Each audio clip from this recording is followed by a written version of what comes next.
For today we are visiting Charoudin Motorsports and we're gonna check out a lot of exclusive snow content. Look at the huge crack here. The GTR in snow. Change of turbos. Tim's E36 has been sold.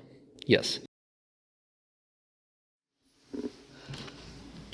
Good holy shit morning, comrades. So yeah.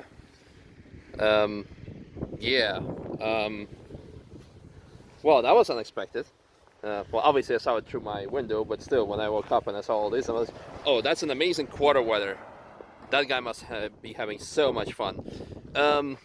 Yeah, well, anyway, not to make it a too messy introduction, like I told you, we are going today to Raider Motorsports, and I hope they're called Motorsports. Yeah, otherwise I can just make an excuse that I saw X-Race Motorsport and then I confused their name. Anyway, going to Raider. Part of Manti Racing, part of Porsche, well, factory-backed team. Anyway, this snow makes me very confused. More confused than doing shrooms with Confucius. That's my first bad joke of the day. No, anyway, long story short, friends of mine from Russia have arrived. You've seen them in last year's vlogs. They visited me to, well, other company that I used to work. They had a Tesla with them, and they're actually here to pick up their Evo 6 car. And Evo 6 is again something that I want to get for myself, so maybe I could buy it from them. Well, anyway, let's go. Did you think that it... Well, what did you think when you woke up and looked out the window? I thought, I can't believe it snows and then it's sunny and it snows again. Yeah. And well, I like the snow. It's winter. It's like Christmas. But it's cool. It's nothing BP you can't handle. No. And for people wondering, BP is the license plate of Tim's new car, and that's how we call it. Anyway, let's see if we can find some BPs at Raider, which stands for Best Porsches. Second bad joke of the day.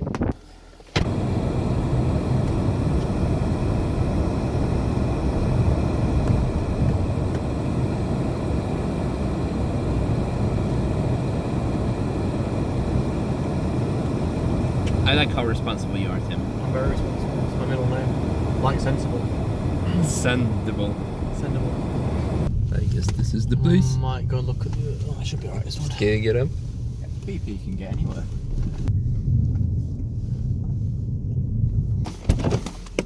Today we are visiting Charoudin Motorsports and we're gonna check out a lot of exclusive snow content. I mean, where else in the world are you gonna see all the snowy Cayman GT4, snowy GT3 RS, probably snowy, I think that's a Cayman underneath it. You can even barely see what the hell it is. And lots of other cool cars. I saw also there at the workshop area, well, first of all, new Panamera, but there in the back you can see the new Mark II GT3 Cup cars. So this is something you don't see every day. There's gonna be some cool pictures, some cool content. So let's get inside, meet the people, and yeah, a lot of people asked if there are any jobs available. Well, one of the reasons is because, like I told you, I'm gonna make a general video where I explain you all types of jobs that are available at the Nürburg. But apparently those amazing people are always looking for personnel. So in case you want to like shovel snow, like clean the Porsches from the snow, then this is the place to be, and make sure to keep watching because yeah, we're gonna see a lot of more cool stuff. Oh, there's a free of snow. Hey, I know that car. The malt whiskey. And yeah, fast forward to the neighbors, because we did some talking, but we actually rescheduled the actual visit to in a few weeks time, in about January, so you will see the video, because actually a lot of cool cars are not there. There's not much to see, unfortunately, at this point, and you obviously want to see something nice. So this is something that you will get from me later, and now we're just gonna, I don't know, check out more snowy content. Well, yeah, where else in the world do you see a GTR in snow? Probably, actually, that's probably not that exclusive as a cup car covered in snow. Yeah, well, maybe we can also check inside what's happening at Rentec and RT Motorsports. So yeah, the majority of my audience probably know where we are at now, inside the workshop of RT Motorsport, also Rentec, and behind is Atomic's warehouse. Alex from RT Motorsport is unfortunately not here, but he said that we could look around because he's, a matter of fact, gone to school. Yes, thumbs up, because he can always learn something. My grandma always used to say, if you live for a century, you should be studying for a century. Yeah. Well, anyway, as far as my grandma's life advice goes, let's check out some cars. But again, another thumbs up. I mean, I also want to go to maybe university one day, maybe get my degree or something, because I'm a dropout. But let's talk cars again, because again, this vlog is going nowhere. But then again, I mean, it's winter, so this belongs to a friend of mine, and you know this car has been here earlier. It was getting a turbo upgrade, but unfortunately, yeah, I believe fourth gear blew up or something like that. And then here a lightweight BMW M4 that's getting some suspension upgrades, and I think also exhaust upgrades and maybe something else as well. But this is obviously something that we should ask Alex later when he is available. Yeah, but nevertheless, engine seems stock. But then again, I mean, the 430 plus horsepower, because I definitely don't believe that there's 430 horsepower. What else do we have? An AMG with completely, well, no drivetrain on it. E63, everything out. Probably getting a full Rentec upgrade, change of turbos, I guess. Yep, no manifold, no turbos. So turbo upgrade and then a tune. So probably north of 800 horsepower. That's the casual numbers. And look there, a stock TT and a less stock TT.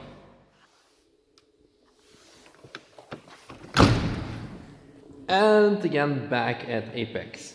So, one more thing that I just want to tell you before I proceed with the outro of this video is that I was right. The E-Class that was at Rentec is gonna get north of 800 horsepower, to be precise 870. So I presume they already have experience with a similar type of cars, type of project, type of setup, so thereby this number is pretty much correct. It already had 800 horsepower, so now the owner decided, it's not enough. I can understand, you always get used to horsepower, so thereby that. Since, I mean, this whole vlog of today was a bit of a, well, if I may say, it's a clusterfuck and full of everything, and one thing didn't go as planned. On a positive note, because again, we're going to get much more in return in a few weeks, referring to the fact that I was anticipating to visit Raider, which I did, but I thought we were going to get the tour today, but instead we talked what we could show, what we could not show, and yeah, it's going to be amazing. So, a couple of things that I still want to show you, just for the sake of filling up this vlog, is, remember, like a few days ago, we wanted to do the brakes, brake install video, but unfortunately they sent us the wrong size of the brake disc. But I still want to show you what has happened over the year. And this is the Polo brake disc that got cracked earlier this year, so that's why we want to replace the ones on of the, what's it called? Yeah, the StopTech one, because they assures that it's a lot of a higher quality, and well, it feels also like a higher quality, but this is something that we definitely want to test. And testing brakes on a GP track such as Zolder is definitely, well, it's the best test you can have, because as you remember, the brakes of the Cupra caught fire on the GP track of Nürburgring, because GP tracks are always like you accelerate, you brake, you accelerate, you brake, you accelerate, you brake, and there are no high-speed sections like you have on the Nürburgring to cool down your brakes, and thereby actually during the 24 hours of Zolder, so for example during the 24 hours of Nürburgring, a car can theoretically, if the drivers are good, do a full race without changing the brake pads if you run the endurance pads. On Zolder, however, you need to change your brake pads that often, but even change your wheel bearings and sometimes even suspension components, because the heat generated by the brakes is so big that it melts even those components. So the racetrack of Zolder is very demanding. It's an amazing track to drive, but it costs its toll. So yeah, that's why we wanted to test it there early this year, but not early this year, but a week ago, sorry. But we're still gonna do it probably either in January or in February. Now this is something that I want to show you as well. Look at the huge crack here and a crack here. This is something I haven't shown you earlier this year, but you may recognize this pattern. Actually, there's another crack here, so it's completely foobar. Yeah, this is the brake disc of my up. Something that I put, that was the first upgraded disc that I put on there, and yeah, this is like that. And you would think the up is actually not a heavy car, so the brakes shouldn't be that demanding, especially on the Nordschleife. But you know the reason why it happened? The freaking traction control, because it kicks in all the time, and traction control on the up works by breaking down the the front. So thereby, traction control is a bitch on the track, and that's why it's also annoying. And when I was driving the car on the track, sometimes I was driving behind someone and like, oh, that guy cannot brake, that guy cannot drive, you can smell the brake pads. But apparently those were my own brake pads because the traction control was braking. Now, as of today, I still haven't solved the issue. The reason for that is the guy who can solve the issue, who has the software ready for it to deactivate traction control, either I didn't have time or he didn't have time. I think I told you that in an earlier vlog. So this is the solution is ready for that. But this is the, how should I say? I just want to explain you what is happening if you want to track your car, and that's the reason why. Yeah, obviously, if you are, how should I put it? Traction control is not good, and if you can drive without it, it's better to drive more carefully, but not have it all the time, because obviously traction control by itself is overcautious. If you have multiple modes, for example, on the M4 you have the MDM, which is like M dynamic mode or something, which allows you to go a bit. On the GT86 you have the track mode, which also allows you to like skid for like 2 seconds or maybe even like 1 second, and then it kicks in instead of kicking instantly in, which causes this crap. But just again, just some theoretical parts, engineering explained if I'm referring. So to fill up this vlog, because again, today's content, I just don't even know how to call it. The winter updates. Another important update, speaking of update, this is probably maybe how I'm gonna even call the vlog for a clickbait, which is not a clickbait, it's real, but it's gonna be the end of the video. This particular car, Tim's E36, has been sold.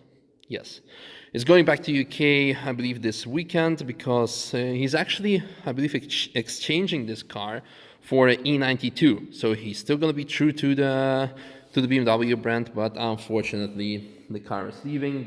One of the most iconic E36s. I mean, he only had it this year, but it has become already iconic. Everyone knows this car. He's goddamn fast. His fastest time with the yellow flag was 7:27. May I remind you that currently the fastest time is like 7:24, and I think Custom Race Tech did 7:23, but it was during a track day, so they had an open pit lane, a higher top speed, and the video stopped before the gantry and such aside. But anyway, long story short, very iconic, very cool car, and unfortunately we have to see it go. And I mean, I mean, he couldn't beat the lap time, but we're not allowed to talk about the lap times anymore anyway, right? So what's the deal? And he says that he wants to have something more, I don't know, not really reliable, because the car is reliable as hell. You could track the whole day, but maybe something more that is still, you don't need to wear earplugs and noise cancelling headphones if you want to drive it. So something that you can hop in and drive every day, and that's going to be like the E92, and still have similar lap times as this one, because it's a newer car. And yeah, so probably maybe it's the last time that this car makes appearance in my video, in my vlog, and this is something I should have probably dedicated the whole video to it, but then again, yeah, well, I'm very sad for one particular reason, is that I didn't get any chance to not to drive, but I was passenger in the very first day that he moved here and started working for us, but we never got to make a dedicated video to this car. Yeah, sad. We also wanted to make a boosted borders video, and like for like 3 months we used to say like, okay, today, and then like 20 bookings. Like we both had to sit with customers in cars and guide them through the world's most beautiful racetrack. Anyway, I'm gonna end it here. I hope that although it was a bit of everything, you still enjoyed today's content. I'm pretty sure you have, because that's also the beauty of it. The variety is always good. But the only reason I'm sad is that I didn't deliver you what I have promised to deliver in the last couple of days. But then again, I hope it was still okay. And today we're meeting up with Moritz. So for the food chat, we're gonna have some tapas in down and meet up with Moritz Maybe. I doubt he. Well, he probably gonna say something about his next year's career because that guy, kind of jealous of him. But hopefully next year I will be able to come closer to what he is doing. So, and for that you need to stay tuned, subscribe, hit the notification button. Yeah, I think. No, certainly, of course, hit the notification button because for some reason my views have dropped by 50%. Because first if the videos were watched like by 20,000 views, now they're like 10, 11, and that's because I haven't uploaded for a while, but still, it kind of saddens me. So yeah, well, and make sure to share it. We need more comments. See you guys tomorrow where we're gonna drift at Zolder. Bye bye. As promised. Sit your car. Hey, or is this cars. the first person that gets one of these hats that actually owns a Porsche, well, drives a Porsche? Even more than one. How many you're gonna drive next year? We 2, should 3? make him a special one that says Porsches. Oh yeah. I really apologize for unfortunate light that casts shadow on the amazing food chat, but you have to live with this. Can No. we can we get this man some light? No, we're good. All Okay, of go us. for it. All of us. Oh yeah. I could also like turn on my flashlight, but yeah.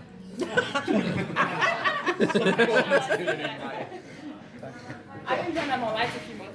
No, it's okay. We have plenty of noise. No noise today. Oh, that's gonna be a bit difficult.